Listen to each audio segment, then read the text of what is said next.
Kei Taheke Marae nei, te whakarite ake ki ngā whakatatai o te ao.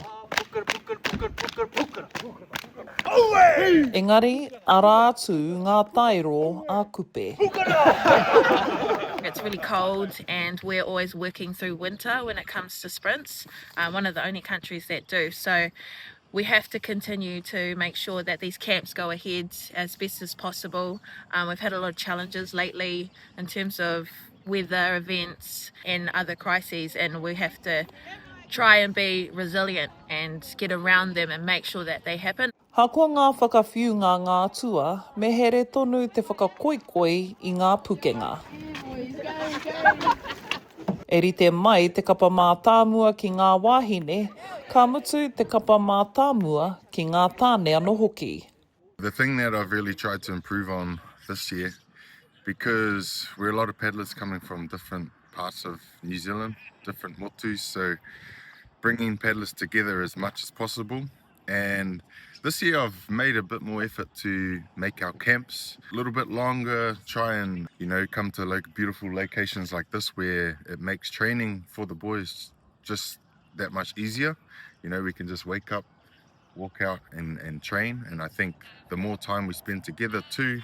E rima taua tupu e whakatupu ana I te mātauranga. I had 2 trials, and I also used our Waka Ama National Sprint Championships as a good gauge of where everyone is. Fortunately, we had one team win the 500 at Nationals and a different team win the 1500. And so I used those as a baseline, and then also one man's is a critical part of performance.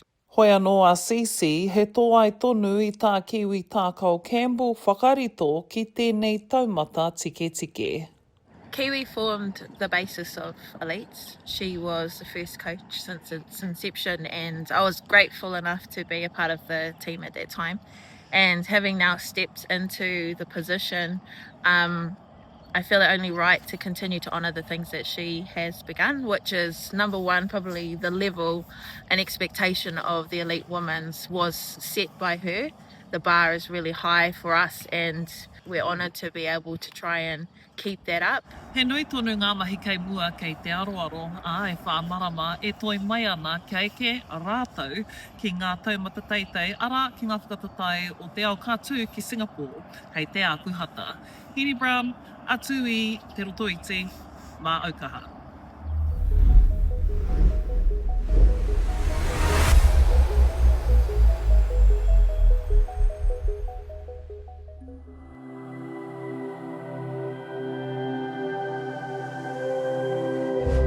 Ko te reo